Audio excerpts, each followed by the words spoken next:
Every person or every being that you're looking at has this whole universe behind them. One thing I try to remind myself as I navigate through this world is that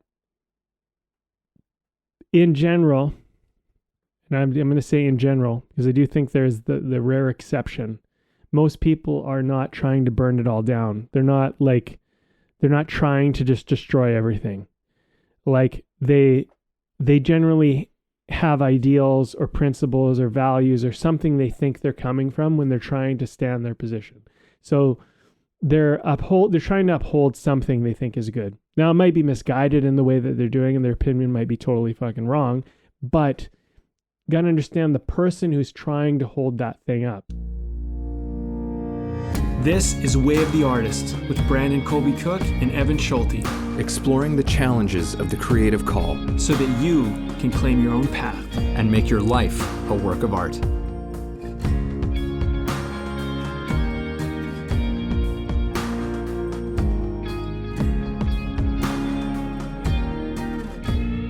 Welcome to another episode. We are... We're knocking another one out. This one is going to be a little random, maybe. Right? We got I don't think much of our talk initially leading up to this conversation is going to really make it in here, although it might find its way. Who knows? It was, about a bunch of shit, Might find its way. We're talking about shit, Brandon. Yeah, talking shit. Okay, here I'll bring something in, Evan. We can maybe chew on this. Something I've realized more recently is how opinionated I am. Never thought of myself as a very opinionated person, but I think there's something about having an opinion that is valuable, but I also think that having an opinion should be able to be changed. I feel like it's really important. Like stand by your opinion, have your take on it, have your perception. But when you have an opinion, I think it's very important to be like, hey, this is just how I see it. Like here's what I'm seeing. This is the way I'm looking at it. And this is why and whatever. But if someone comes at me with some really good points and another perception about some things that I didn't think about, I'm willing to alter or fluctuate my opinion. And I'm not saying that I'm just going to bend like no matter what, but like you have to convince me. Like, and it's not going to happen by just like getting emotional or some garbage like that. You got to actually give me some good points. Give me something to think about. And, and I think in a time where we get so much information and none of us can have all of it, I think we should always look at our opinions as these things that are probably incomplete. And I think where a lot of people make an error, and why I didn't think of myself as opinionated before, was because I didn't really think of, like I always thought of my opinions as something that could be, well, most things could be, you could persuade me. But I want to give you my take, and this is my opinion or my perception of it. But if you can open my eyes to something, help me see something I can't, then I'm willing to like consider it. I'll look at it. And there's been times where I've had with people where they'll tell me their opinion, and then I'll tell them some stuff, and I'll ask them a couple questions, and it'll expose them that they haven't really thought out their idea. And I'd say for the most part, people can be actually quite receptive if you don't get into like a right or wrong, but you kind of like pose an idea or pose a question. And I've had people come back to me later, like much later, like days, weeks, sometimes even months later, and actually maybe even years, but come back to me later and tell me that something we talked about changed their perception on something. And I think that when we're talking about opinions, I think there's this kind of like, especially in our culture today, it's like, I want you to see it my way right now. And it's like, well, people have to walk away and they have to process stuff, and they might not get there right away. It might take them some time, but you might open their eyes to something or plant a seed in their mind.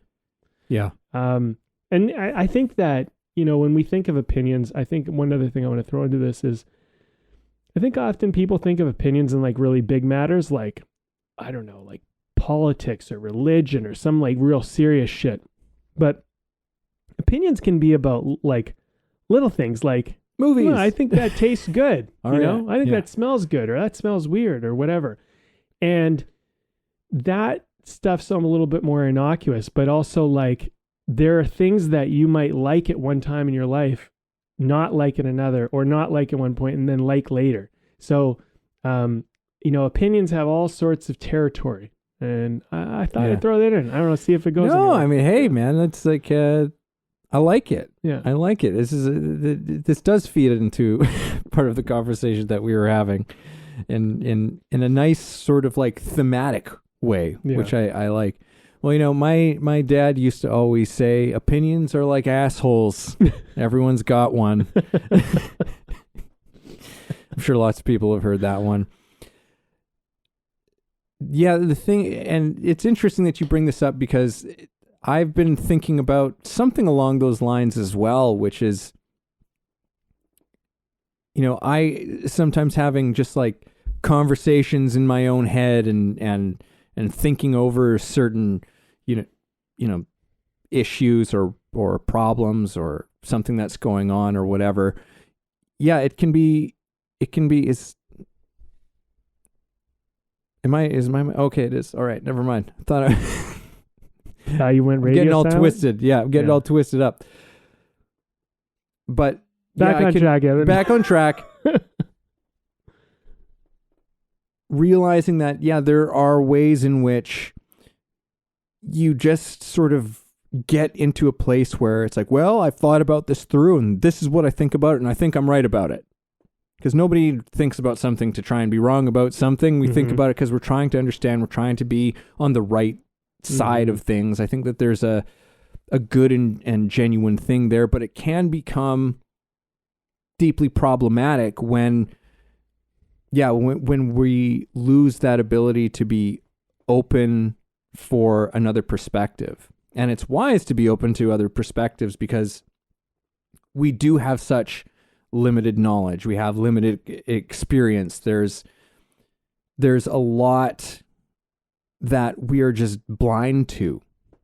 And it's important that we get the perspectives of other people because it can change us. And so leaving that room. And so one of the things that I always try to do when I'm sharing my opinions, and I think it's really important in some respects to really let people know what those things are, because that's actually how you have the opportunity for a real discussion, for somebody to actually really truly respond, because like, okay, I understand where you're coming from, or I hear what you're saying, and now I'm able to fully do, as opposed to when you just kind of keep some of it, when you're sort of guarded with some of them, it doesn't allow for that full sort of engagement from both parties, kind of a thing. But anyway, one thing that I always try to do is to use a certain kind of language when I'm sharing my opinions, which is like,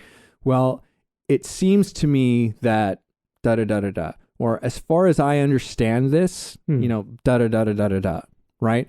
Because I want to also create that environment of, hey, you're free to share something, right? Because this is my understanding of it. It's not me saying like, well, this is how it is, and this, because that doesn't create a feeling of safety, or like that there's a possibility of a conversation to be had. And you're when you're going off like that, there's no, you haven't left space for somebody to change your mind about something, like, and people might feel guarded about and like, oh shit, I can't, I'm not safe here to actually disagree about certain things, right?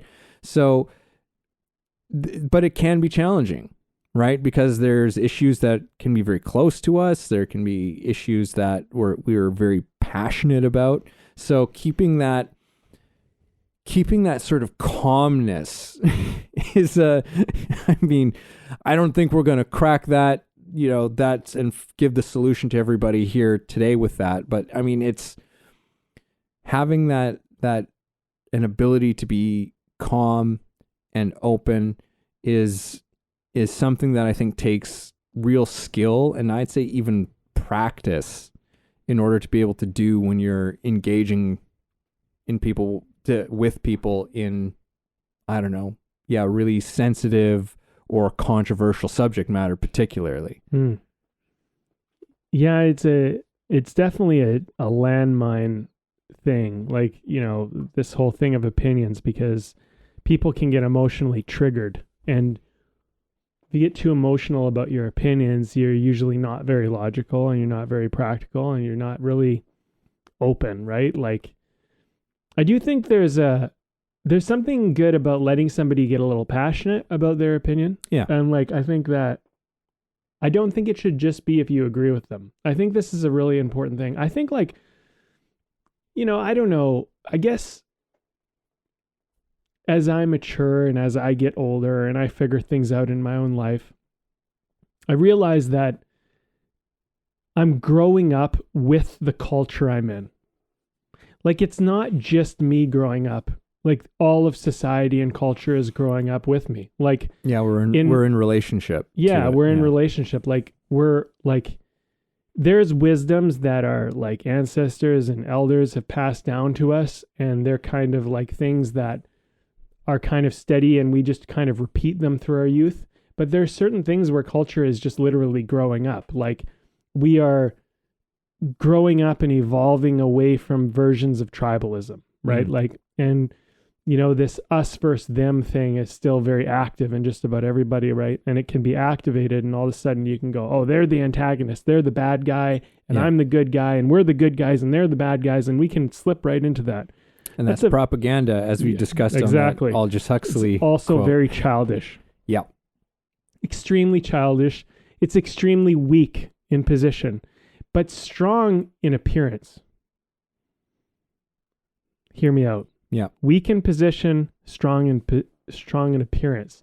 So, the us versus them, that kind of tribalism that's in us, it's a kind of it's like a resource. Like, you can kind of almost like access it, and they can access your kind of like energy to fight and stand up and but it's often lacking like very important pieces of the puzzle. Like, it doesn't have the whole picture. They say like in war, like okay, first of all, for you to be effective in war or battle, you have to see the other person as a piece of meat. Like, they can't have a family. They can't have like dreams. You can't be looking at them like that. You have to be looking at them like a piece of meat, and actually you should be even almost looking at them as something worse, something toxic, something poison, something bad, because that's going to allow you to kill them and destroy them. And you could say, well, we don't have good soldiers if people can't see people as this like, as like nothing, right? Or as worse than nothing. But there's a maturity in being able to see that, every person or every being that you're looking at has this whole universe behind them. One thing I try to remind myself as I navigate through this world is that in general, and I'm going to say in general, because I do think there's the rare exception, most people are not trying to burn it all down. They're not trying to just destroy everything.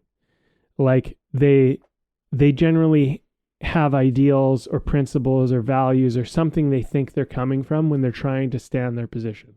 So they're trying to uphold something they think is good. Now, it might be misguided in the way that they're doing, and their opinion might be totally fucking wrong, but got to understand the person who's trying to hold that thing up.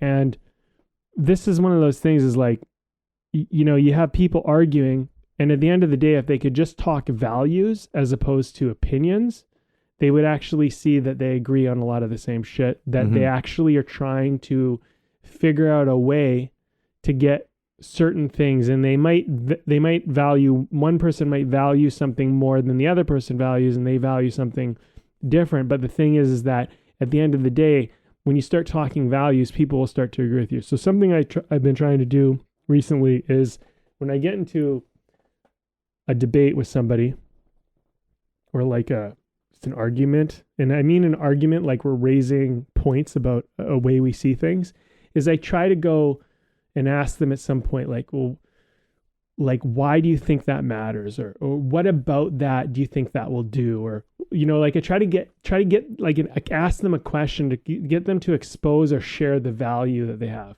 Mm-hmm. And another thing that I'll try to do is, as I'm saying an opinion, is I'll state my value in my opinion. So it's like, I don't know, like, what's the value I have? Like, it might be, let's just say it's like having the freedom to make my own choice about something, right? So that's like freedom, whatever. I have the freedom to choose. I'm not forced to make a decision. And most people will go, well, I agree with that. Great. You agree with that.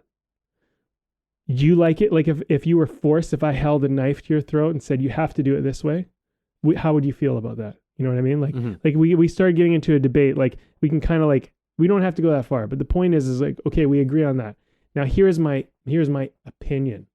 Then they go, oh, okay, I see where your opinion's coming from. You know what I mean? They don't have to say that, but now they understand where it's coming from. So now it doesn't become like, oh, you're just this ignorant, dumb person who doesn't get it. It's like you see it that way because you're trying to uphold this value.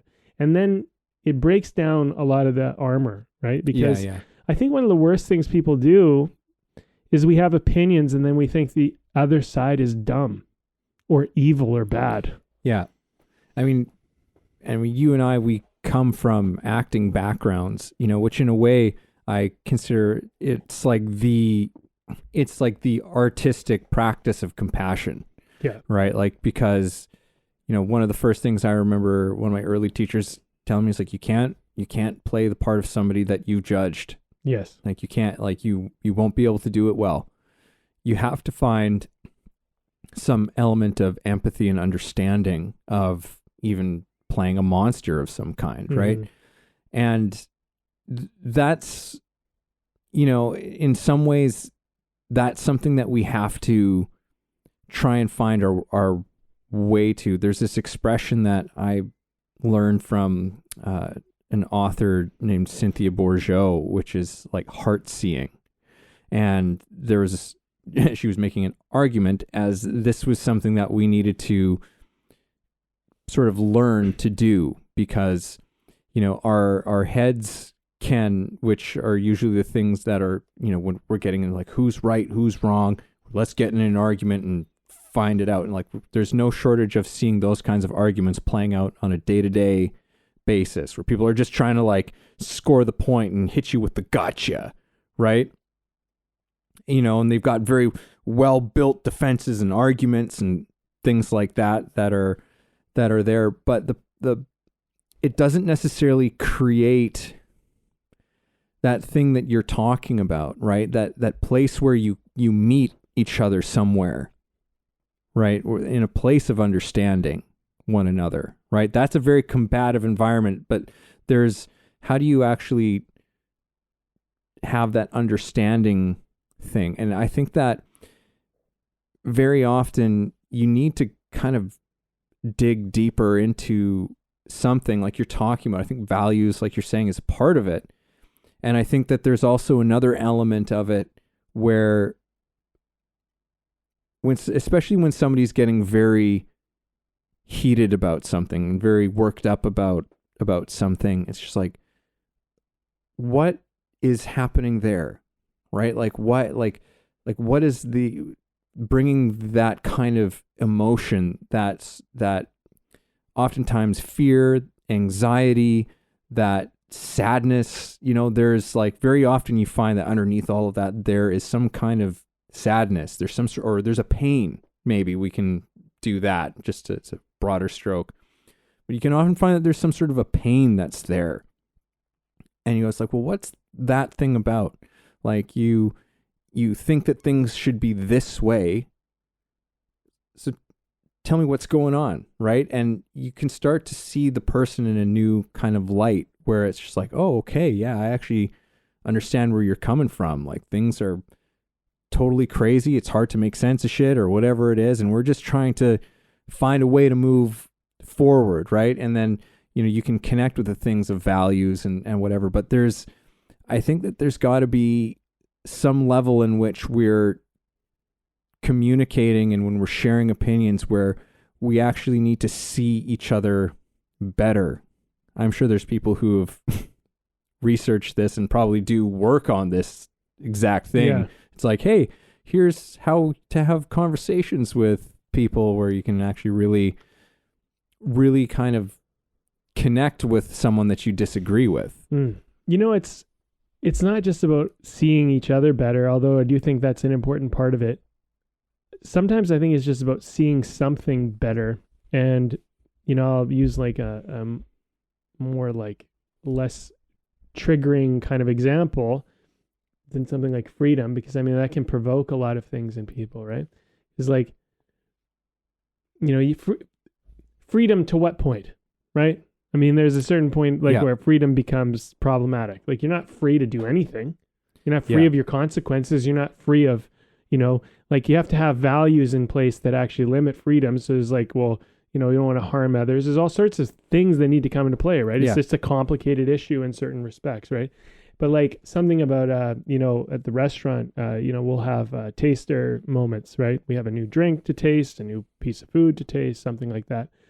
And I always kind of enjoy those moments because, we'll have everybody kind of around, kind of doing a taste, and people will point out what they notice.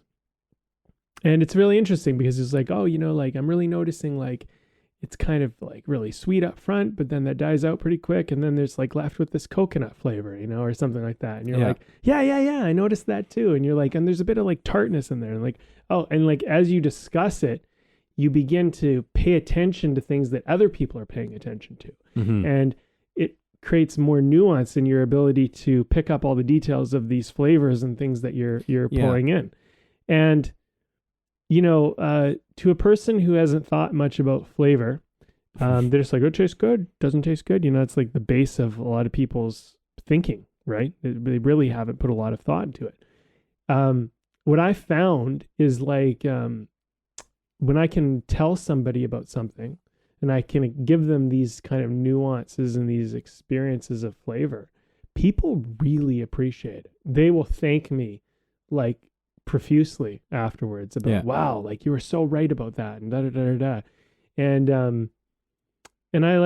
I've noticed that it's like, that's part of having an opinion too. It's not just about am I right or wrong. It's about my opinion carries with it certain things I've noticed.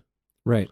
And people can appreciate that in your opinion, where it's not about right or wrong. It's just about, here's some things that I noticed in my perception of things. Because perception and opinion, as we're talking about this, I'm realizing they have a lot to do with each other, right? Like there's I perceive it that way. And so my opinion is that way because I perceive it that way. But someone can point something out to you and you can go, you perceive it one way, and then someone points something out to you, and then it might alter your opinion in a way that you didn't expect it to alter. Like maybe not in a good way, like not necessarily, I guess it's not a bad way, but in a way that alters your sense of that thing. You know what I mean? Yeah. So there's there's all sorts of interesting aspects in opinion. And the other thing too, I just want to throw this in while we're on this, and I hope I don't get too far off topic, but in acting, we were never supposed to judge our characters, and we were learning how to play a character better by not judging it. But also, just because you understand someone or something doesn't make it all right or okay. Mm-hmm. And you learn that pretty quickly if you ever play like a real baddie, like a psychopath or somebody who's doing something like really horrible. There was an example I remember a friend shared with me. I can't remember what actor did this, but the actor in this particular show or movie was like cutting up somebody, like torturing them, cutting them up. Right. And they looked so joyful while they were doing it. And they were like, well, how did you do that? Like, how did you just, and he's like, well, when I was doing that with the camera showing, I was pretending like I was tending to my rose garden which I really enjoy. Oh, wasn't that from Marathon Man? Might have been. I think that was like Laurence Olivier or something. Yeah, it might have been. I don't know. I forget because it's been so long since I heard this one particular version of it. But yeah, it's like there's to somebody who like is psychopathic and is going down that road and is like doing something horrible like that, their disconnection from the actual act is so extreme compared to what someone else would understand. That's like, you couldn't be doing that properly, like judging the doing it as you are. You'd have to understand the mind frame that person is in. But also, just because you understand how they would see it, or you have some kind of inclination or understanding of what that might be, however you want to put that, doesn't make what they're doing okay, and doesn't make their opinion or their take on things okay. Like sometimes people are very far off the mark, and, and I think this is the thing about opinions is like, you can have an opinion and not know you're dangerously off with your take. You know what I mean? Like it's something to kind of keep in mind, because like people say things like, wow, I like it. Or I've heard people say, I just want what I want. And it's like, I don't think that you're lying. I think that you're totally telling me the truth. I think that you actually believe that. But it's like a very half-baked take, because you're not thinking about all the damage you're doing. Like, you're hurting people, you're causing harm, there's all this other bad stuff that comes with that. And so that's not really a good argument for what you're doing. Like, just because you like it or because you want what you want doesn't mean that you're right. You know what I mean? And this is where I think, like, when you have an opinion, it's sometimes really good for it to be challenged. So you have to back it up. Like, why do you see it that way? Because sometimes people's reasons are not based on very good values. They're just based on, I like it, I want it. Yeah. And it's just selfish. And they don't even mean to be causing all this harm. They just don't even realize that they are causing harm. They're just simply focused on themselves. And it's just totally self-indulgent, right? There's a lot of times, I think, where part of the maturing in our take on the world is beginning to factor in other people as we make decisions in life. I mean, you're raising a child, you probably understand this to some degree, right? I'm sure as the kid gets older, you're going to start to realize, hey, well, they're doing what they want to do, but it's like, you got to have manners at the dinner table, or you can't just leave a mess everywhere. Like, someone has to clean that shit up. There's like stuff that's going to happen, right? And it doesn't make them a bad kid. It's just they're only focused on themselves at that point. So, yeah. Anyway, I don't know if I got too in the weeds, but yeah, no. I mean, there's lots of good things happening, and there's lots of things happening in there. I mean, it's I didn't know we were going to be getting into this, but it's like, yeah, it's an interesting place to get into here. I think that, and I think that so few of us actually do it, but I mean, I think it's like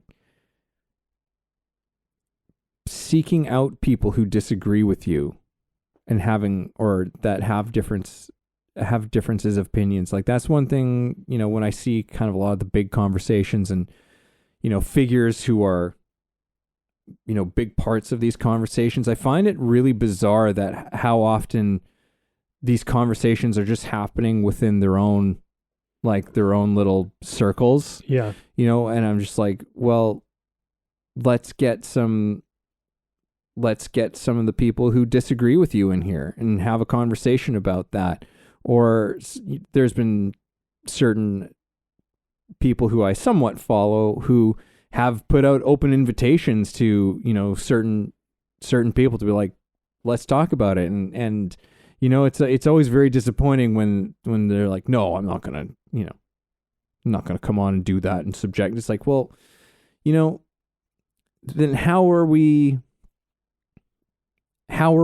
starting to make sense of things? Because I think that's a big problem that we have in our culture, in our world today. Is like, it's really hard to make sense of shit.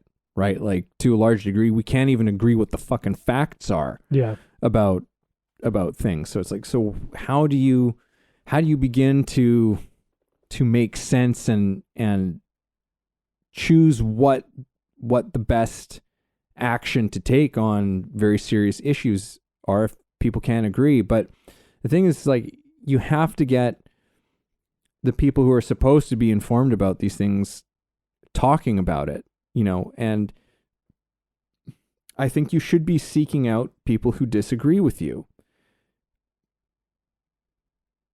I think it's the honest thing to do, because like we're all kind of, especially with like algorithms and shit, we're just like, we're more and more put into like our own sort of echo chamber of like, yeah, this is what's going on. Yeah. But again, there's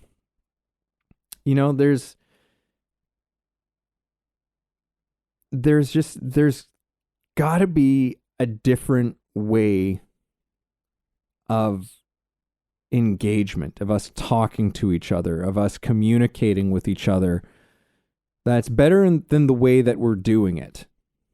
Right. And I don't know what the answer to that is, but I know that there's just sort of like in this sort of thing that we've created for ourselves, which I would go so far as to say this sort of hell that we've created for ourselves in terms of how we discuss and understand the issues and problems that we face, is like, it's not working, which is kind of bizarre, because when you look at where we are, and even in many things, like apparently people are getting smarter and smarter. Apparently IQs are keep going up and up and up. It's like, so apparently we're smarter than we've ever been, and yet no one can seem to agree on anything, and there's so many subjects that you can't even get into with any sense of nuance with another person without necessarily being attacked or labeled or, struck with some sort of ad hominem attack on it. And it's like, well, how the hell did we get to this place? How the hell has this happened? And I know I'm just sort of throwing questions out there and no real answers to it. But I mean, I'm just trying to expand on that whole point of like, there has to be a different way of communication. There has to be some sort of different mode in which we can talk to each other that helps us to make sense of things. And not just from a logical standpoint, but from like a compassionate standpoint. And the last thing I'll say to that is, and I've brought him up a number of times, and I feel in the last few episodes, but one of my favorite thinkers, Krishnamurti, said there's no justice without compassion.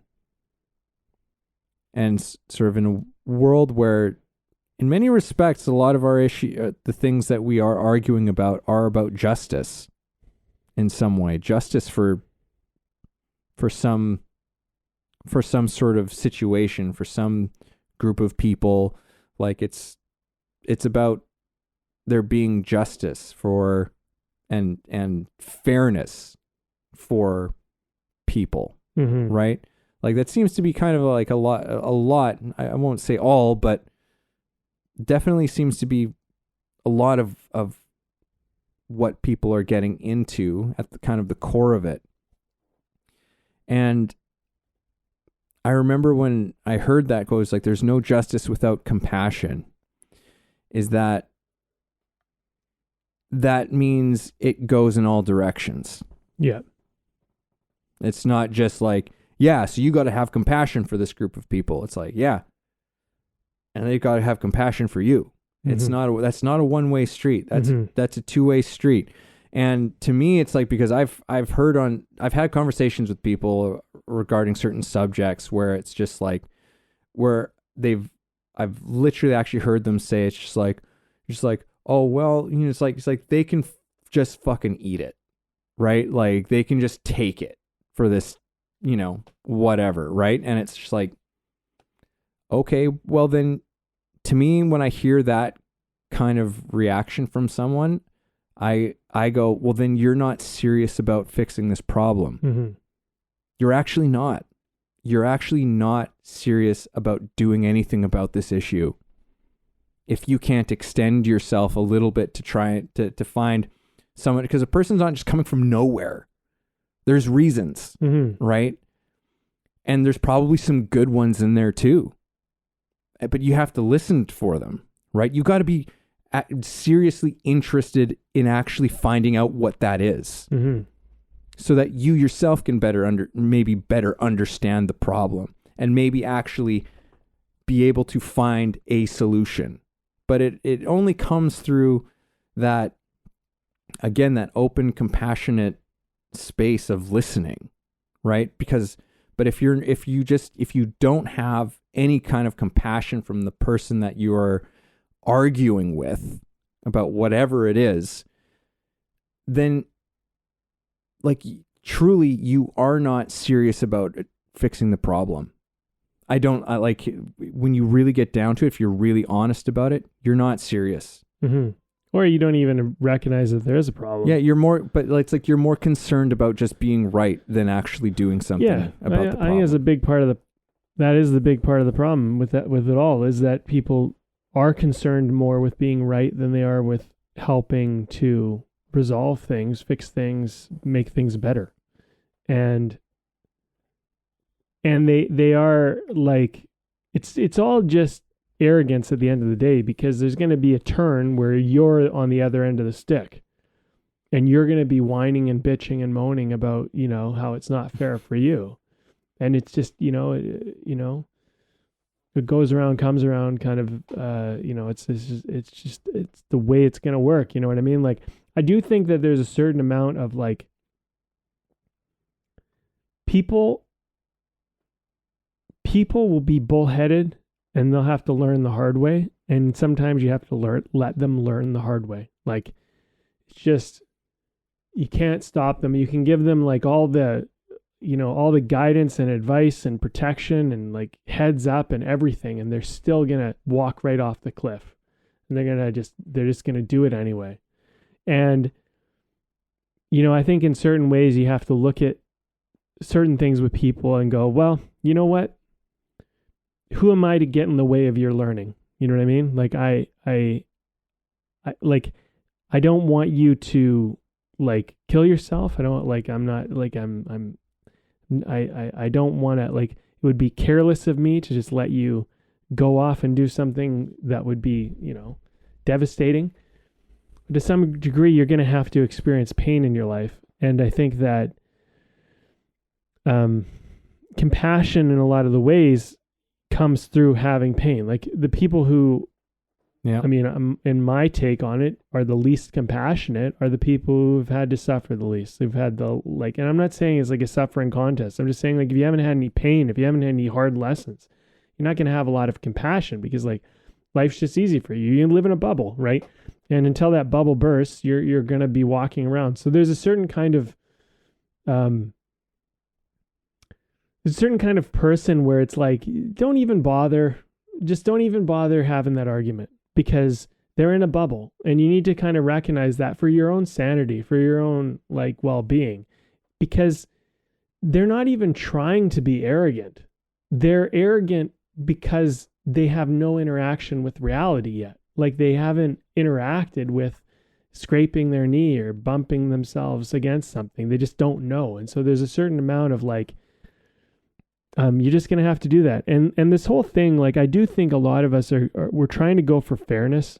I think that's a big value that people tend to want. But nothing is ever going to be fair. And I think you have to accept that and then do your best to try to make it fair, and to recognize how sometimes when you're trying to make it fair one way, you make it unfair in another way, so that you don't lose sight of what you're actually trying to do. Because, I'd say we as people cause more problems trying to tinker with shit than we do just letting it go. Like there's a lot of stuff where you just gotta just fucking let it go. It doesn't matter. Like let it be what it is. Like, and this is my opinion, but people who are always in everyone else's business, like to me, it's just like, get a fucking life. Like there's so much to worry about and concern yourself with your own fucking life. You don't need to get caught up in everyone else's life and start like tinkering with them and trying to tell them how to live. Unless you're fucking knocking it out of the fucking park. Like you better be fucking killing it before you ever tell me what to do. Like the thing is like, cause I'm not, first of all, I live by one rule. I live by a few rules, but there's one fucking principle I live by. I would never take advice from somebody's shoes I wouldn't trade with. Like if I don't want to be in your position, your advice is falling on deaf ears for the most part. So first of all, it's going to take a lot for me to even consider your opinion. Like it's like somebody who is overweight and dying telling you how to eat. You know what I mean? Like it's not going to fucking fly. You know what I mean? Like the people who listen to each other are often caught in the same fucking problem that the other person's caught in. So like pay attention to who you listen to their opinion. Like look at the source in which this opinion is coming from. There's lots of people, like I see these people online, they talk and they're wealthy. They have lots of money. They seem, or at least appear to be really successful. And there's something just fucking off. And I'm like, I don't know. I don't know. You know what I mean? There's something about you. I just don't want to be in your shoes. There's something about the way you are. And it's like, you're telling me how to make money. You're telling me how to do the thing. But you see people slip up and they slip up in the way that they talk and the way that they'll mention things. They're like, what's this? Like they'll say stuff like, I could sell ice to an Eskimo. You're talking about that like that's a good thing. Like, so that means, okay, you could. Would you? Let me ask you a better question. Would you? Because if you would, that's a better question. I want to know, would you?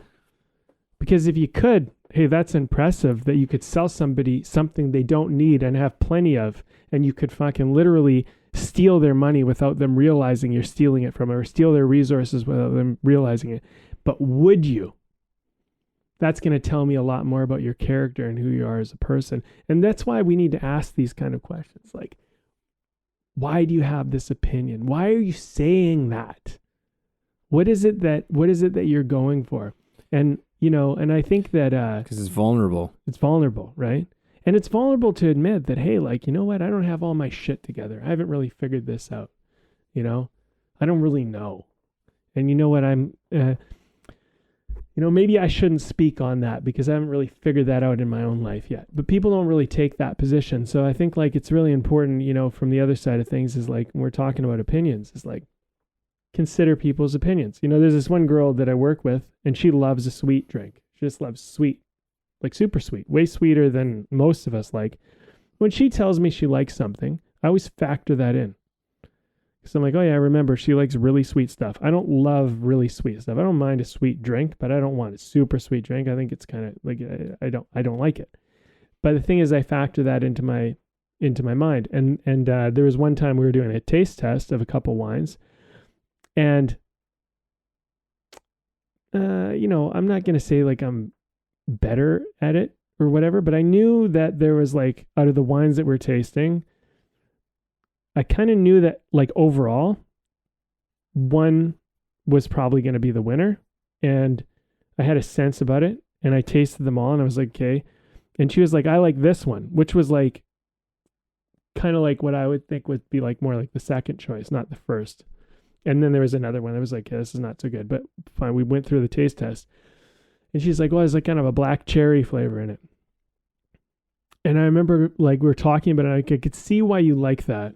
Because you like a sweet drink and you like a fruity kind of flavorful thing. And I can see why you'd prefer that one over this. And I would go, if that's what you're going for, I do think if you're going for that sweet flavor, I think this one is more preferable. But I personally, I think this is a better wine overall, just in general.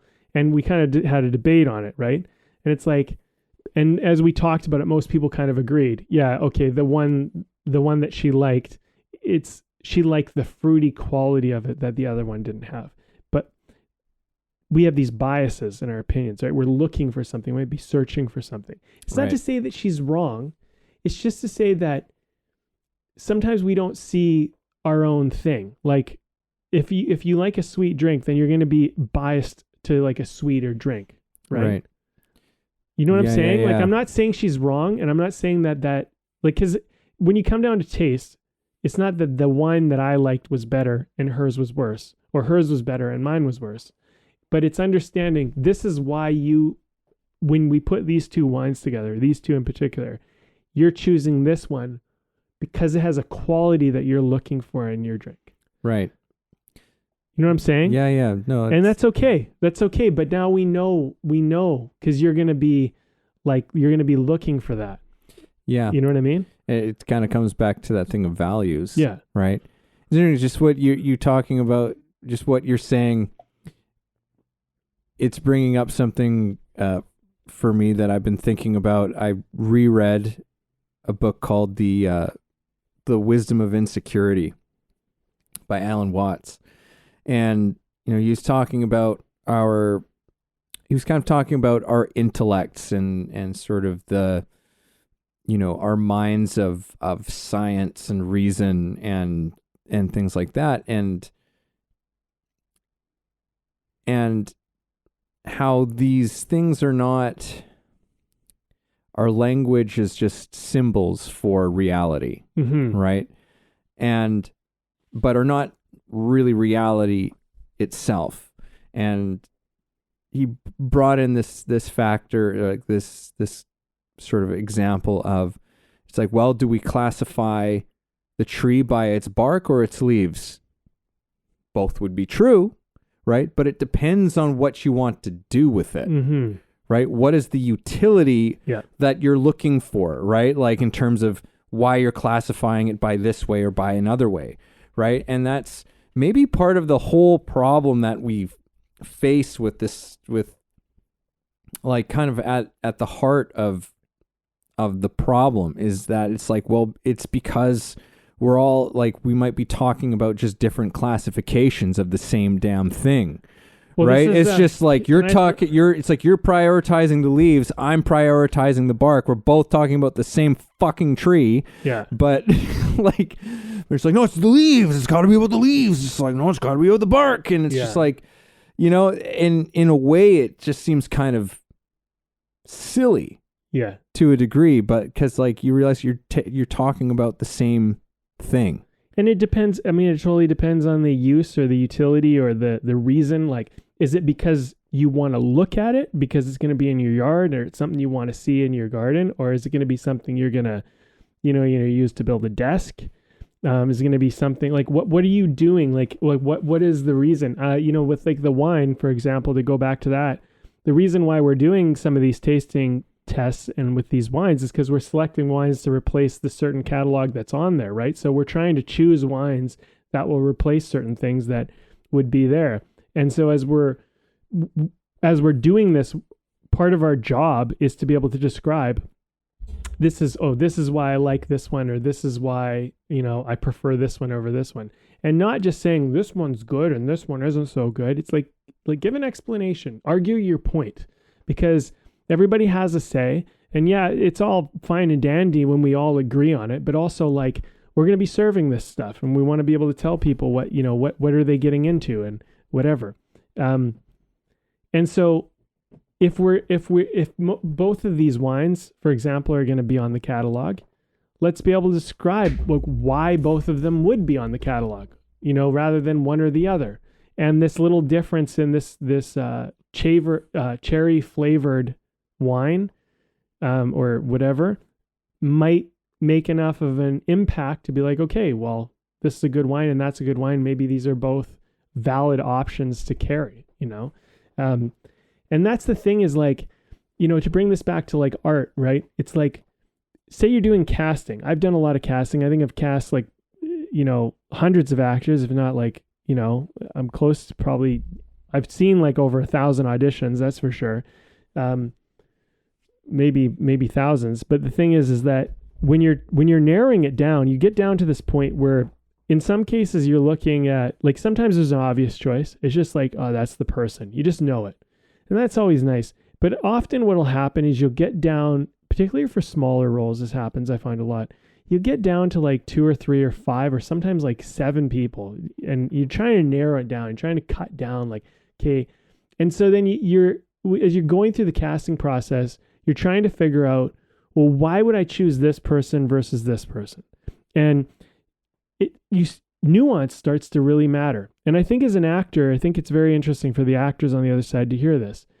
There's nuances about you that will sometimes, maybe it's not just about you, maybe it's how you chose your take on the role or whatever, but there's nuances about you that will play a part in the casting process for you. And, these opinions are like, they're being thought out, right? If you're really taking time to actually do a proper casting process, you're really kind of trying to consider, well, this person has brown hair and that person has blonde hair. And just from a visual standpoint, them both being on screen, it'll be easier to tell them apart, as opposed to if we both have 2 people with blonde hair or 2 people with brown hair, or these 2 look the same. They're both great actors, but they both look the same. It's like, if that somehow causes a conflict in your story or just in the presentation, you might go, okay, and so you don't know, like, you could be, maybe this is good for people who are casting their movie as a filmmaker. Like, when you get into, because I know a lot of filmmakers and people get nervous about casting. These are the types of things that you want to start to, you build and develop a quality where you can start to go like, well, this is why I want this, or this is why I want that.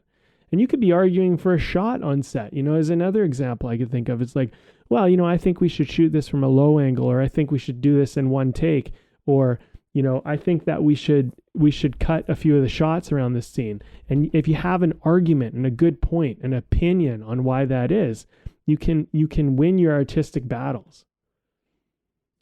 One example, I'm just going to share one example because I think like I've shared a bunch here, but there was one of my very first movies, not my first, but one of my first movies. We were having pretty long shooting days, and I remember, I was pretty young, so I was probably overshooting it a bit, and we were falling a little bit behind. But it was okay. Everybody was there, like they were committed no matter what happened. But I remember the producer and I, like, we were shooting at this church. And I remember the producer came out, and I was sitting on the steps, and this was like in one of our breaks, maybe our lunch break or something. And he sat down on the steps next to me, and he goes, Brandon, I think we should do this shot in one, and we could do it like this. And he explained how he thought it could be done, because I had all these shots that I wanted to do in this scene. Yeah. I was like, that's a pretty good idea. He's like, yeah. He's like, it's going to save us time. We're going to be able to move on. And we'll be, and it's a really good way to shoot the scene. And I agreed with him, and we shot it that way. It was and he gave me an argument and explained like time value, but he also explained how it would help me achieve my vision in a way. And it was the perfect argument. It was the perfect opinion, perception, take. And he came in, he was older. He's like, like not quite twice my age, but like, you know what I mean? And he came in with some wisdom and experience, and he explained his opinion, and he gave me a good take on it. And he hit on my values, and he won. He won an argument. He won me over. You know what I mean? He got me to let go of like several shots that I was probably going to shoot that scene in, and just made it simple. And it was, that's a good example of one. No, it is. It's also funny because I feel like there's this whole thing that kind of actually maybe gives us a bit of, some sense of what actual sharing of like how to have opinions and how we treat it. And it's like, actually, yeah, like doing a film or a stage production actually kind of has a lot to do with that, because, and on a good set production, anybody who's kind of worth their salt in the business, like even if they're, the director, the producer in a very key position like that, they fully understand that it's a completely collaborative thing. And what is collaboration? Collaboration is a space of open opinion, right? You're coming in, you have this opinion on this thing, you coming in, you have this thought on this thing. And not only is that something that I'm just open to, but I actually, it's desired. You need to come in. I saw this little clip of Tom Hanks talking about some of the best advice he ever got as a young actor or whatever. And whoever, I can't remember who the director was. He might have not even said, but he says like, he's like, there's 3 things. There's just 3 things you need to do. It was like, he's like, be here on time, hit your mark, and have an idea. Right? Because it's like, the part of the thing was like, I don't want to have to handhold you through your performance. Like, please come in with something. I've heard Christopher Nolan's kind of like that too. He's not a big, like, he doesn't like to direct his actors too much in terms of their performance. Right? Like, it's just like, I hire the actors to do their job. Like, to come in and you've done your work, and you're going to do it better than I can kind of direct you to do it, unless there's something maybe really specific that you're going for. But there's, it's interesting that here's this sort of environment that exists as a space that's like, it's an opinion place. It's a perspective place. It's like, I'm coming with my perspective and you're coming in with your perspectives, and the cinematographer's got their perspectives, and we're all, trying to work towards this thing. And maybe that's what it all is, right? Everybody's there to make a movie, right? Or to make this thing happen, right? This show. And everyone's kind of united in that purpose, right? And productions can completely get off the rails. And the thing is, like, there are sets that have people who are too controlling and they're tyrants, and people are like, I'm never working with them again. Yeah. Right? That's what ends up happening when the perspectives get shut down. But when there's a healthy place for it, that's where some real magic can start to occur. Right? And so I think that's really interesting. Like, it's almost like, it's like before any discussion happens, it's like you need to have the unifying thing before you even get into okay, so how do we go about doing it? Right? Because as we've sort of discussed, a lot of, at least so as it seems to us to a certain degree, so many of the issues that we're arguing about today are kind of about fairness and justice for people, right? And we can see that perhaps as some sort of like a unifying thing. It's like, hey, look, we're all after some sense of what is fair, right? And we're talking about that. So now how do we do this, right? Because there's a thing where we can at least find that common ground. It's like, okay, we're actually both after the same thing. Maybe I'm just focused on making sure it's fair for these people, and you're making sure that you want it to be fair for these people, right? Okay, but we're kind of on the same thing. We're talking about the same tree, right? Your leaves, I'm bark. Let's talk about this, right?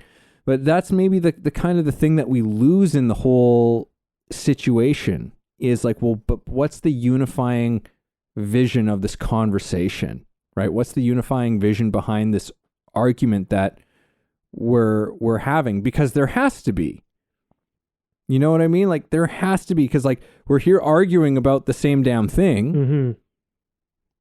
So we're obviously just two sides to a coin. We're the same, but we're the same thing. You need to figure out what the same thing is before you start having the how argument. Yeah. It's like, okay, we're making this movie. We have the script. We know what we're doing. We're shooting this scene right now. Okay. How should we do this? Okay. I'm thinking this. You're thinking this. Okay. All right. Like and then it's thinking of it as a collaborative effort then, right? When you understand that you're working towards the same goal. Yeah. I mean, I think that collaboration is a vital part of it all. I do think that there's certain parts where, somebody has the lead and they're the one who's ultimately going to make the decision. And I think that that's okay. I don't think it should all be like egalitarian or something like everybody's just equal, and because too many cooks in the kitchen creates a lot of problems. You know what I mean? I don't think it's all about that. I do think that leadership is an important element in our society and our culture, and something that has its place, and we need it, and there's no way to go without it in certain cases. I think there's moments where it can be more like, it's not like you're the leader or I'm the leader, but it's like there's moments where you lead now, I'll lead this time, you lead that time. I think but someone needs to step up and kind of take charge. They say that every film has to have a champion, no matter whatever film you ever make. And I would say this is probably mostly true for most art pieces of any form.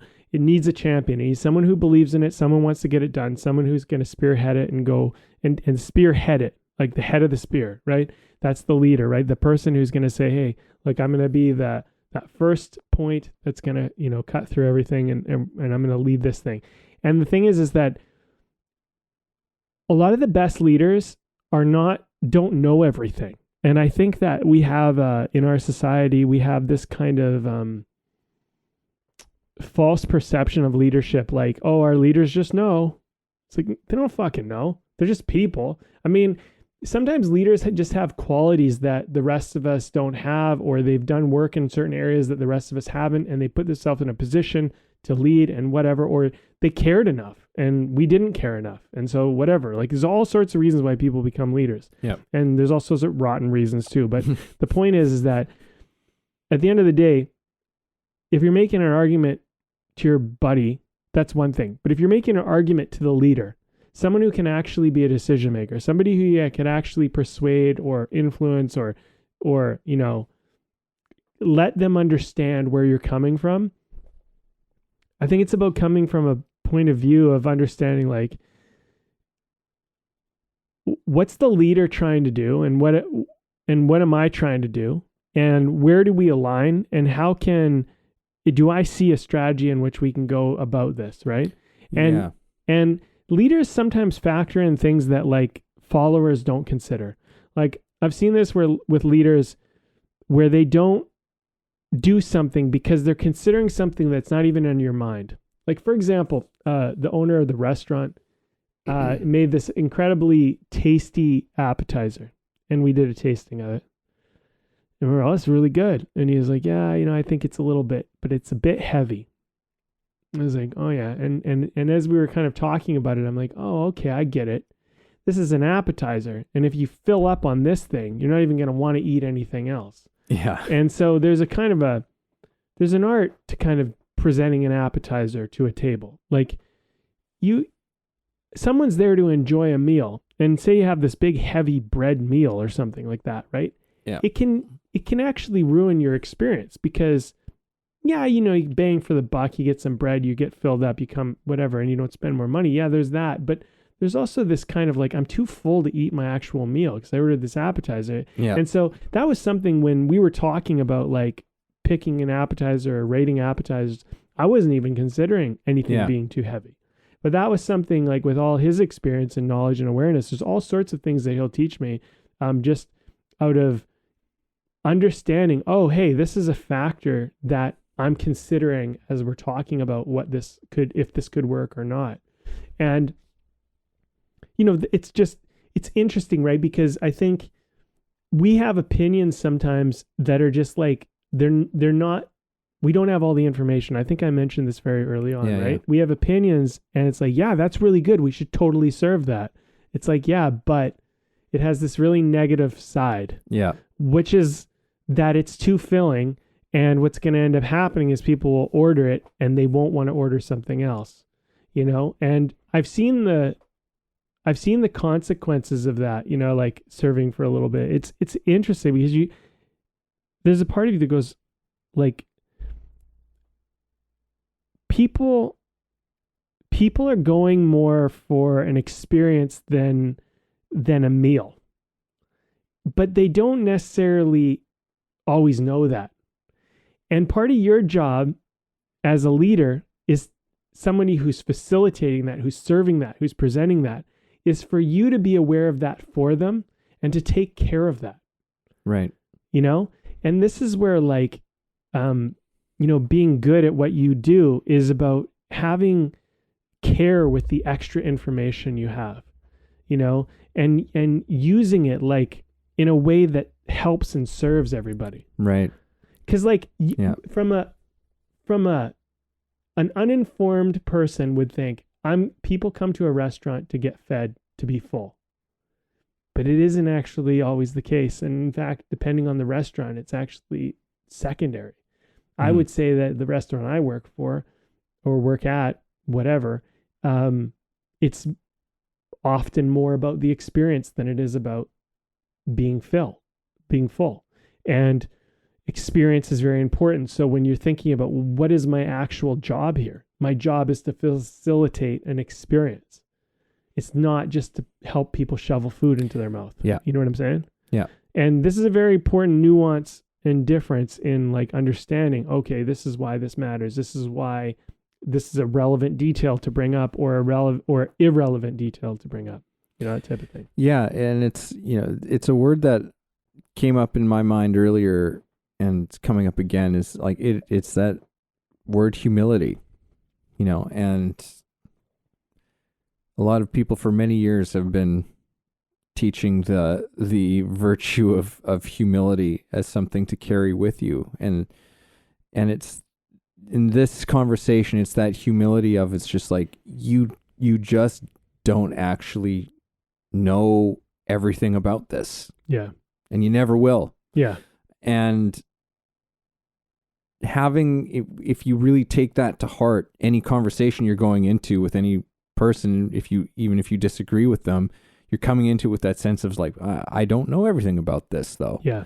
Right. It's like, this is what I believe I know about this thing, and however, to whatever extent that is, but it's never the whole picture. It's one of those things about being human that we don't like to accept, but it's fucking true. It's that like, we just don't know everything. Yeah. And we're not capable of knowing everything.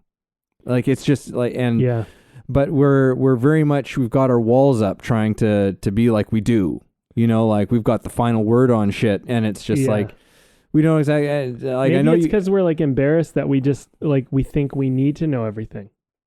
That's definitely a part of it. Our egos, like we think, oh, if I don't know, if I'm not informed enough, there's some problem with it.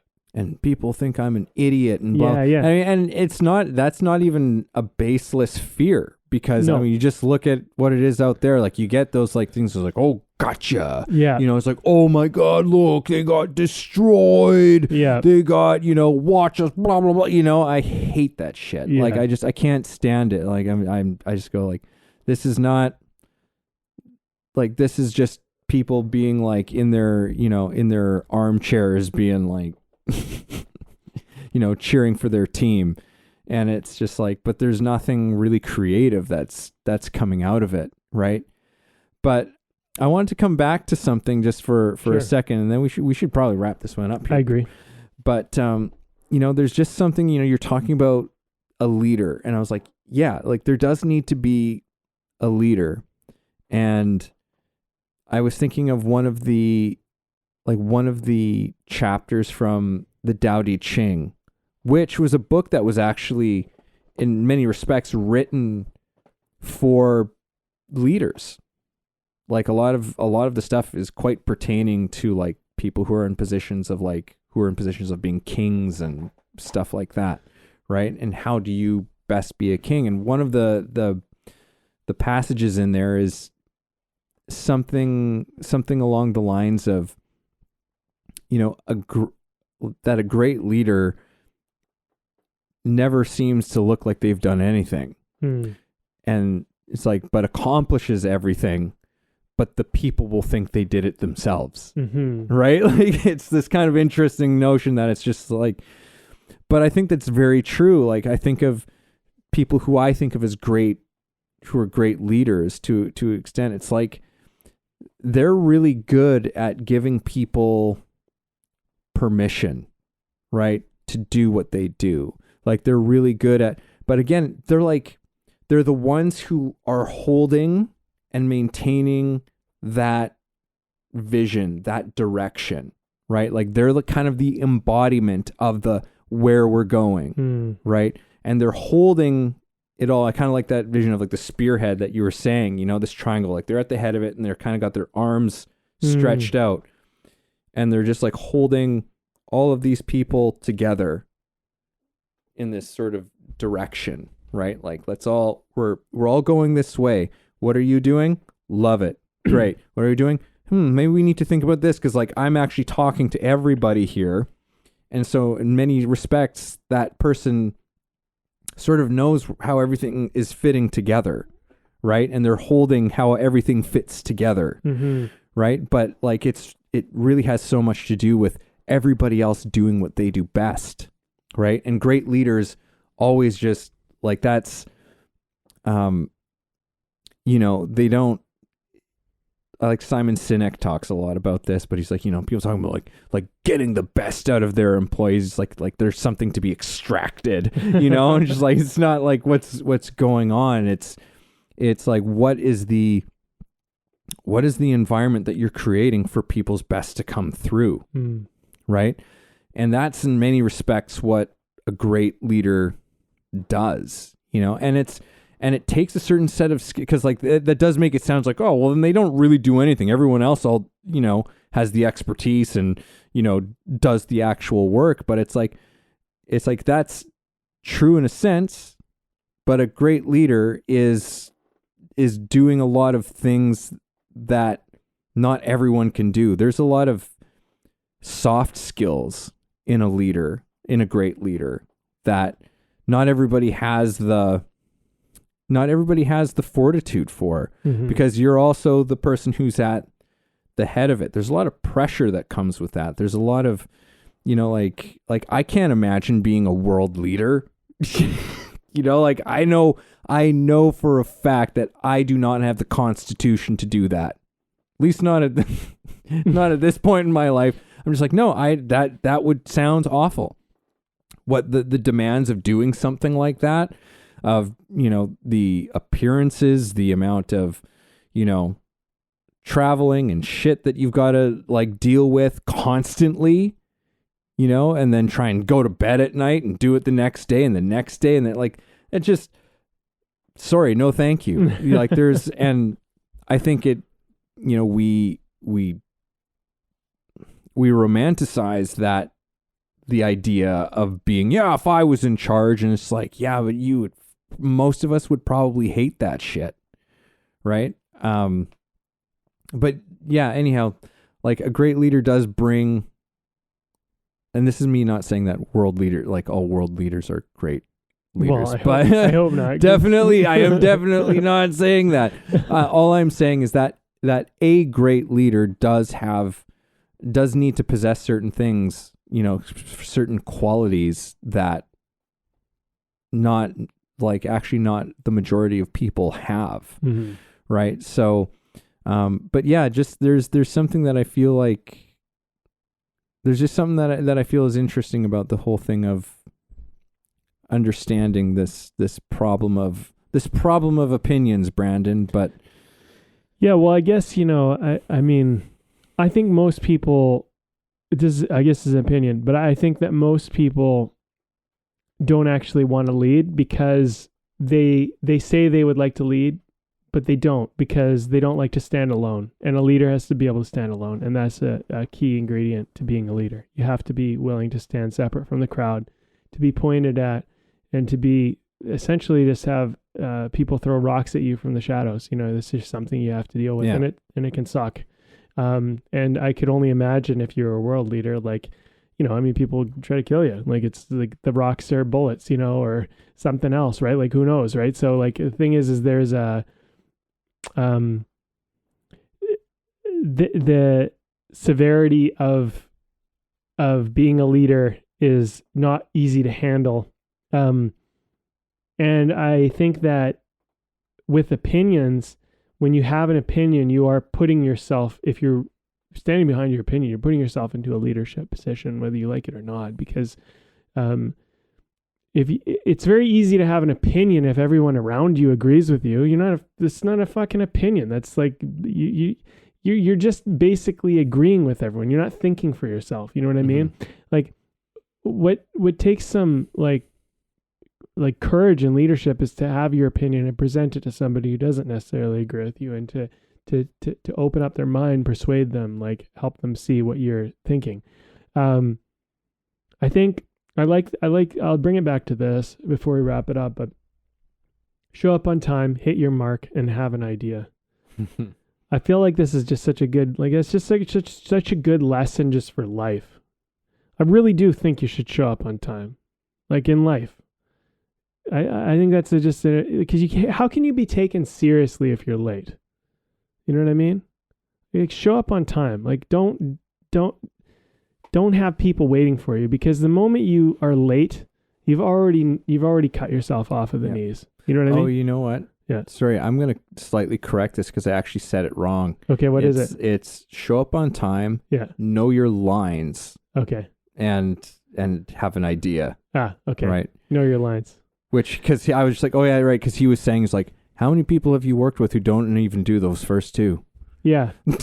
Well, totally. So, I mean, like, if you have an opinion and you want it to be taken seriously, like, yeah, show up on time. Like, don't be late, show up on time, whatever. Like, just do the bare fucking minimum. You know what I mean? Like, and that, like, I feel like show up on time is like, it's more than just show up on time. Also, like, know your lines. Like, to me, that's just another way of saying, like, do the work that you're supposed to do on your end. Be reliable. Be someone that people can count on. Yeah. Like, do the thing that we asked you to do, or you're expected to do, or whatever. Do your part, right?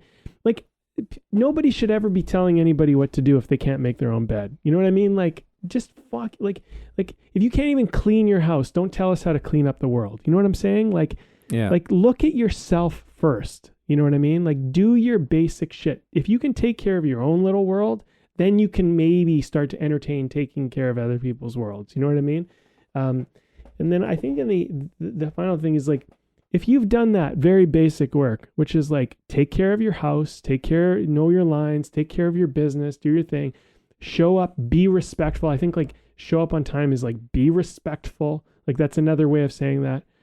Have an idea is like, have a take on things that add something to this. You know what I mean? Yeah. And show us what you got. Yeah. Like, it's just, don't have like an opinion that's just like a complaint, because it's not really an opinion. That's a complaint. That's not an opinion. Like, it's just like, I think this is so shitty and blah, blah, blah. Like,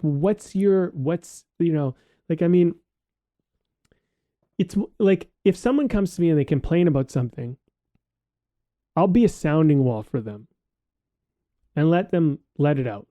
Okay. But that's all that is. It's just to make you feel better to let it out. And I do it. It's fine. That's what friends are for. I did it a little bit today with you, just let it out. Friends hear it. You heard me. We move on. We carry on. But at the end of the day, you don't really have an opinion until you start thinking of a solution or an idea or some type of proposition, or some like point or something to add to it. You know what I'm saying? And I think, like, going back to that producer who showed up and kind of like said, hey, I think we can do this in a one shot, and here's my idea. It's an idea. He came to me with something of value. It wasn't just, hey, Brandon, we're really behind and you need to speed this shit up. Maybe you should think about cutting some shots. He didn't come at me like that. That's just like adversarial. Mm-hmm. He came at me and he came with an idea. You know what I mean? Came respectfully, and I felt it was a good idea. And he had experience, and I respected him, and and it worked out. Yeah. You know what I mean? And I think the thing is like, if people looked at opinions that way, I think they would find that they made a lot more progress. Because I think a lot of people are arguing to be right with complaints, and they're not arguing anything. They're just, my complaint's better than your complaint. It's like, well, who fucking cares? We haven't come up with a solution here. What's the solution? What should we do? How should we deal with this? And then if you present your solution and then you realize, oh, you know what? My solution didn't factor in this detail. Okay, maybe that solution won't work. Okay, let me go back to the drawing board and think about this a little bit further. I didn't realize that was a factor. Okay. You know what I'm saying? Like, I feel like we'd move so much more together. But it's interesting, this conversation, because it's like weird how it ties back to everything. It ties back to the artist journey, because you're going to find that, I think, on your path, that, you're going to have opinions. And I guess what I've kind of come to at this point is, your opinion should add something. It shouldn't just be a complaint. That's like one of the big things I'm definitely beginning to see through this, because I think like leaders have to deal with complaints all the time, but it's like, if you have a team behind you, they're coming up with solutions. They're like, hey, like, I don't love the way you're doing this, but what if we did it that way? And if your leader is really truly open and flexible, they're going to go, yeah, it's actually a good idea. Okay, well, tell me more about that. What do you think? They might actually adopt it. They might go with it. You might actually make change in the world, which isn't that what you're going for? Or are you just going to someone to complain? Are you just going to someone to tell them how shit a job they're doing, So yeah. Anyway, why don't you tell us about this beer you got us? Can you hand me that? Because I don't know what I don't know what the hell I did with mine. So this one, I've got this one because I just love the name of it. It's called Cheeky Zeke. Cheeky Zeke West Coast Pale Ale from North Point Brewing Company in North Vancouver. And that letter, that's too long and too small for me to read out what else is on the can there, but it's been it's a pale ale. It's like, it's meant to be easy drinking, but have a little bit of have a little something to it as far as flavor goes, and I feel like it succeeds on all counts there. In my opinion. Yeah, it does a good job. It's a good pale ale. It's been fun. Well, man, I mean, I think we should wrap it up. I don't know. What's your takeaway from this one? I mean, I'm definitely gonna be chewing on this thing of like, what is the unifying, and kind of in a sense the value, right? But like, what is the unifying thing behind an argument, like on both sides of it? Because I've never really saw it in this way before. I've never really saw that it's like that in every argument there's actually, it's that whole thing of they're two sides to the same coin. Like, it's actually the same thing, right? Well, that it's two arguments of the same coin, but there's something else I think you're getting at, like the value behind it. It's like, what is the goal that is trying to be achieved here? Like, what is the place that we are trying to find the solution to, right? Like, because very often I think that it's the same thing, right? It's like, well, what we want is to, for it to be our society to be fair for these people. And it's like, I want it to be fair for these people. And it's just like, okay, well, like, great. So we want fairness. Like, I don't have any sense of it. I don't mean not wanting it to be fair for you and for the people that you want. And like, hopefully there's a mutual sort of understanding of that, of going on, just to make a really shitty example of it. But, like, there's like, I feel like that's the thing that needs to happen at the very beginning of any sort of debate, argument, whatever it is. It's like, okay, but what are we trying to achieve here? right? What is for all sides involved, what is the ideal thing that we're after here, right? Like what is the picture that we want to have painted at the end of it all, right? And not everyone's going to actually be, I think is telling in the sense that like you'll find out if you are on the same page as somebody entirely, or maybe somebody actually wants a completely different end result, but at least you'll know, right? It's like, okay, well then we're after entirely different things then, right? And then I feel like that just becomes then the conversation, right? That has to be what the conversation is then about, right? I feel like I'm getting a bit into the weeds there, but yeah, there's I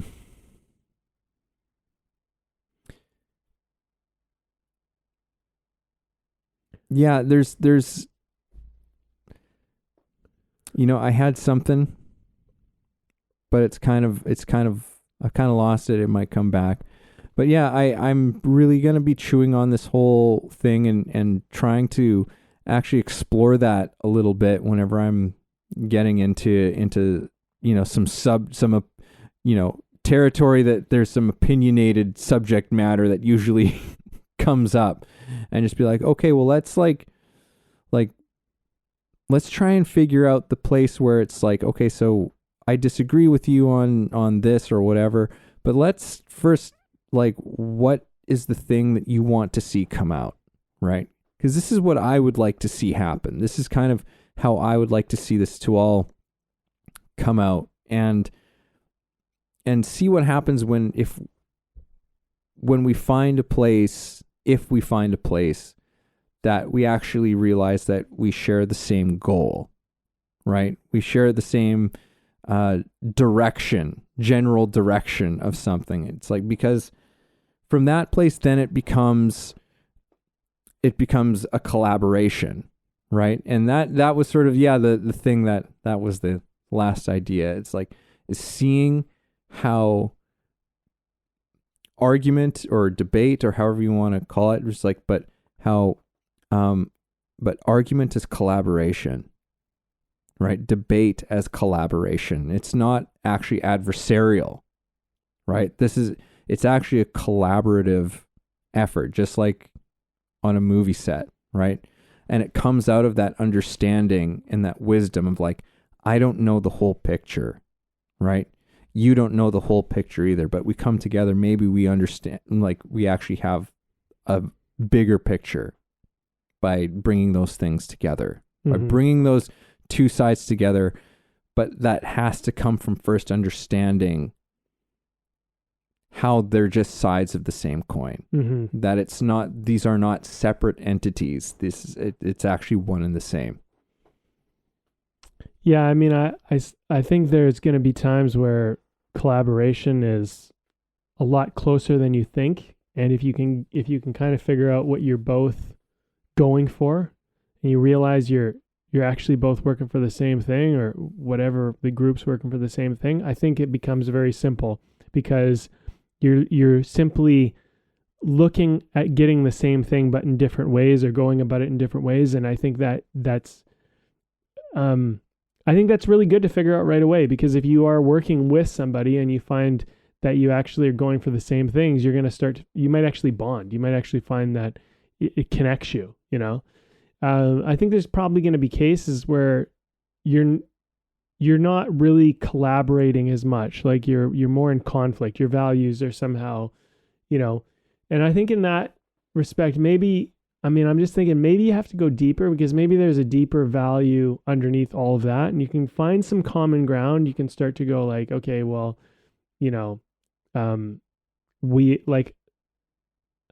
I think very rarely do you 100% disagree with somebody in every single aspect of everything. You know what I mean? There's probably going to be somewhere where you can find some agreements. And then if you can find some areas that you can agree, then you can start to look at how you can bring where you disagree into more connection, because people disagreeing with you might not see what you see. Like there's factors that they're not putting in. Like, like if you're arguing with your kid and they want to stay up late and eat candy all night and you don't want them to, their value might, well, I want to have fun. I want to experience life. And so you go, okay, well, I want you to experience life. I want you to be happy, but also like you're not factoring in consequences that you're going to rot your teeth out of your head and you're going to be super sleepy and cranky the next day and it's going to ruin your, and so there's responsibility that comes into a factor, right? And I think like sometimes with like arguments, you have one party that they're thinking more moment to moment and they're more in that temporary like thing, where you have someone else who might be thinking more about the longer term, the bigger picture, the consequences that come with this act, right? I think these things it's good to have both sides of the coin before you make a decision. I think that when it comes to like spending or investing money, or going for like a big dream and like, going after something, I think it's important to be aware that if you put all your money out on something and you go all for it, that you could find yourself left destitute and struggling and in a really dire situation. And I think that going into that, knowing that that's a possibility is an important thing before you make a decision and decide that your opinion is the right thing to do. At the same time, if you're so conservative, you never take a big risk, you never try to do anything in your life, you never go for it, you might find that you're going to get later in life and be like, man, I wish I just gave it a shot. I wish I just tried. And who's to say who's right or wrong in that, right? But we will have to deal with the consequences of our actions, and everybody loves to focus on how everything worked out and it was the fairy tale ending. But, we're going to have to sometimes deal with getting the wrong, or not wrong, but the thing we didn't want to happen. You know what I mean?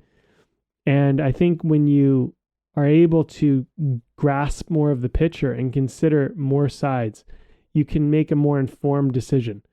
And, I think back to Alan Watts, who talked about this in one of his talks about how you'll never be informed enough. Like no matter how much information you try to get, you'll never, at a certain point, you just have to decide. You just have to just try, go a certain way, And I think that's where like have an idea comes in. Just like, at the end of the day, like you're probably going to do what you want to do. And everything else is just window dressing. You're just trying to convince people why you're making the choice you're making. Most of what we do is just playing dress up. We already made our decision. And, if you're honest with yourself, you start to see that this is true. And, they say that we make decisions emotionally and then we justify them with logic, which is very true for most people. Yeah. And I think, opinions are a lot like that, right? Like you have your opinion emotionally and then you try to back it up logically. And I think the thing is that you should just be aware of that. Just your opinion was probably formed emotionally, not logically. So it's probably flawed. You know what I mean? Like it's probably a little bit flawed because the logic just came in afterwards to help you back up how you felt, rather than you made a really logical decision and then started feeling emotional about it. It's very rare that it, if ever, that it would occur that way. So I think, in the name of artistry, I think artists are constantly making emotional decisions, having emotional opinions, and they're running with it. And I don't think that that's necessarily a problem, but I do think that when you are scared to be wrong, when you don't have any humility, when you're unwilling to change, when you are trying to be right, when you're in your ego, when you're trying to make someone wrong, best them, when you're trying to do all that stuff with some emotional thing that's running your life, I think you're going to cause a lot of problems in your life and with those around you. And I think you're going to end up enabling and letting others enable you in a bad way, because you'll get people that'll agree with you. You know, if you start hating on somebody and you start talking about how you hate somebody, that's emotional. It's not logical because you haven't really thought it out. You don't understand them. You haven't built any empathy for it.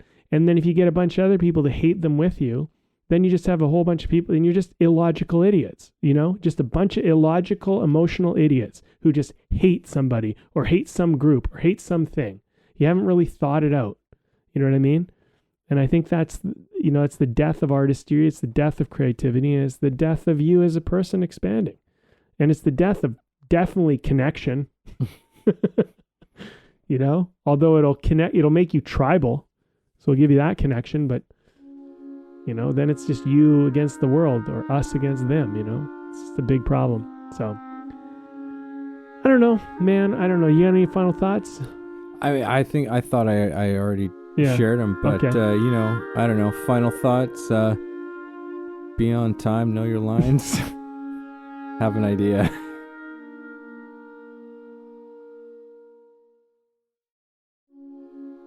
Thank you for listening in on our conversation today. We hope you found something helpful that you can carry forward with you. Head over to our website, wayoftheartist.com, for more free exclusive material and learn about the show. If you haven't already, please support us by subscribing to the show, sharing it with people you know, and keeping compassionate, creative conversation going.